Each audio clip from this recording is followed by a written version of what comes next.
Maxine Waters, perhaps the biggest scumbag in Congress.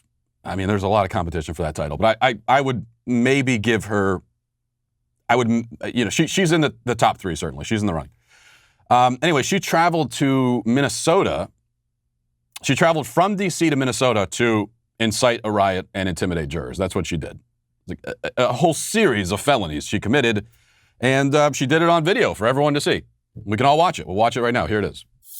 And so, yes, I would like to see the bill in Congress pass on police reform, but I know that the right wing, the racists, are opposed to it, and I don't know what's going to happen to it, but I know this: we've got to stay in the street, and we've got to demand justice. As a black man, despite all of the efforts, I feel like nothing changes, and George Floyd is waking so many people up.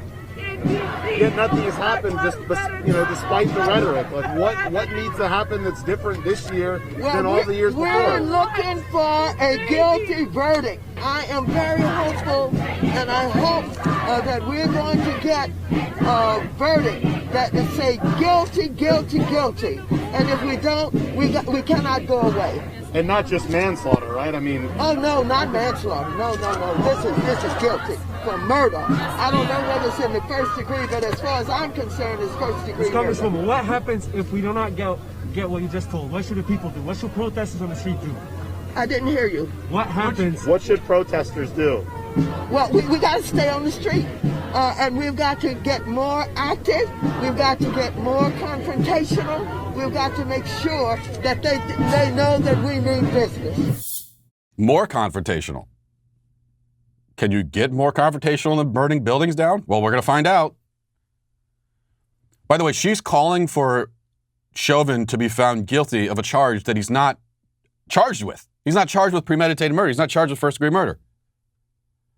That's what she wants. So she's already setting it up, and doing so intentionally, of course, that no matter what, I mean, he could be found guilty on every single charge. And that's not going to be enough because he wasn't charged with enough crimes as far as she's concerned. So she's already setting that up.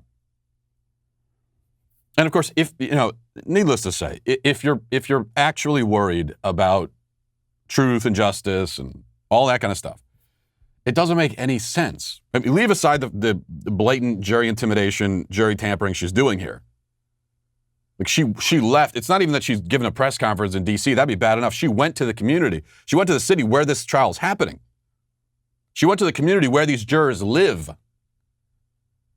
and said, if you don't give us a guilty verdict, if you don't, in fact, conjure up a charge that doesn't exist and convict them on that, then we're going to be more confrontational, quote unquote, wink, wink, wink. But even like leaving aside all the many crimes she committed there, obviously it doesn't make any sense if you actually care about truth and justice to be protesting ahead of the jury verdict. He was charged. He had a trial. That's what we do in this country. And now the jury is going to weigh the evidence and come to a determination. That's the way it's supposed to work. To demand a certain verdict doesn't make any sense if you cared about truth and justice, which obviously they don't. And this is why we know, look, we've closing arguments today, but the case has been presented, right? So we can say now officially, if you've been following the trial, as I have, that we have seen the state present its whole case. And I was not convinced by the state's case the whole way, but I at least, I'm the one preaching we have to let the trial play out, so I tried to allow that to happen. Thinking maybe, I didn't think it was going to happen, but maybe they'll, somewhere along the line, they'll come up with compelling evidence. They never did. And so now we can say, after the trial's already happened, we've seen the state present its case, it doesn't really have a case. If the jury is making this decision based on the evidence, they would acquit on all charges. Not because they think Derek Chauvin's a great guy, not because they want him to be back on the police force, not even because they're categorically rejecting the idea that he murdered George Floyd. But just because there's just bundles of reasonable doubt here. Reasonable doubt all over the place through every facet. It is at least, I think we could say this, like being as conservative as we can. It is at least reasonably plausible, even now after seeing the state's evidence, that George Floyd died of a drug overdose and nothing Chauvin did caused it. Even now, that remains a reasonable possibility. Which means he should be acquitted, but I just don't see that happening because these jurors, think about the situation they're in. First of all, if it were me, there's no way I would allow myself to be on that jury. Like I would say whatever I had to say to not be on it. But the situation they're in now is this is happening in their community. This is where they live. And probably they're screwed no matter what, because like I said, Chauvin isn't charged with first-degree murder, and that's what these morons in the street want. And because they're morons, or in the case of Maxine Waters, dishonest scumbags, and also a moron, they're going to blame the jury for the fact that he's not convicted of first-degree murder, no matter what happens. But if they were to acquit on all charges, here's what they know is going to happen. Their lives are ruined, and they may be killed for it. Because their identities are going to leak. That's going to happen really quickly. At a minimum, they have to leave, basically enter witness protection, in effect. But this follows them for the rest of their lives. They have to live the rest of their lives looking over their shoulder. To come back with acquittal in a situation like that would require, immense. It would be one of the greatest examples of moral courage, I think, that we've seen in modern times. Really.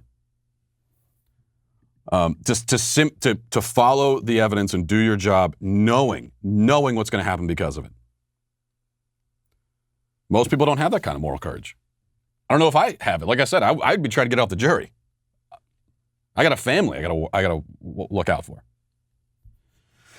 Now, by the way, hours after Maxine Waters said that we have to get more confrontational, there was a drive-by shooting against the National Guard in the city, hours later. So, do we know that they did that because of what Maxine Waters said? No. But they certainly are following her recommendation. They're getting more confrontational.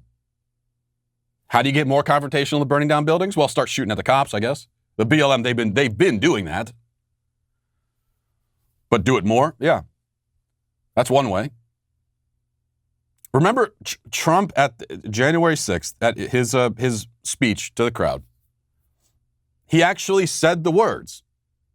Now, you can speculate all you want about his intentions and everything else, but he did say the words peaceful. He said we have to go, whatever the exact phrase was, I know for sure he said the word peaceful. We have to speak out peacefully, about this, he said. Words to that effect. But he put the word peaceful in there. So all you're left with is speculation that, yeah, he said peaceful, he didn't really mean it, and he knew that the people in the crowd would interpret it that way. Well, notice with these Democrats, they're not even bothering to say peaceful with a wink. They could say that, and it would actually make a difference.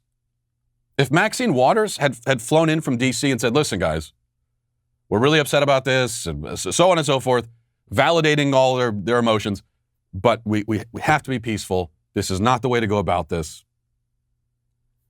She had said something simple like that. It would have made a difference. But she doesn't want peace. It is the omission of that word. It almost doesn't matter anything else she says. The fact that the deafening silence from Democrats, that they will not come out and even say, let's be peaceful. Well, I hope you enjoyed that clip from the Matt Walsh Show. If you did, go ahead and hit that subscribe button right down there so you can stay up to date on all of our future content.